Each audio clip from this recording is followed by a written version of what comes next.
दहिवडी तालुका माण येथील चव्हाण वस्ती येथे 13 वर्षाच्या अल्पवयीन मुलीचा विनयभंग केल्याप्रकरणी आरोपी नामे राठोड, मूळ राहणार हवनूर, कर्नाटक, सध्या राहणार दहिवडी याच्या विरोधात दहिवडी पोलीस ठाण्यात गुन्हा दाखल करण्यात आला असून त्यास पोलिसांनी ताब्यात घेतलंय।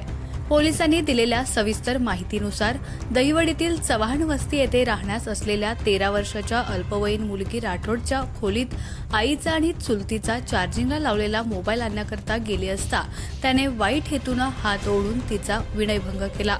या प्रकरणी संबंधितांवर पोक्सो अंतर्गत गुन्हा दाखल करण्यात आला असून सहाय्यक पोलीस निरीक्षक अक्षय सोनवणे यांच्या मार्गदर्शनाखाली पोलीस हवालदार TJ काळे यांनी संबंधित आरोपीस पकडले आहे। त्यात उद्या न्यायालयात हजर करणार असल्याची माहिती सहाय्यक पोलीस निरीक्षक अक्षय सोनवणे यांनी दिली।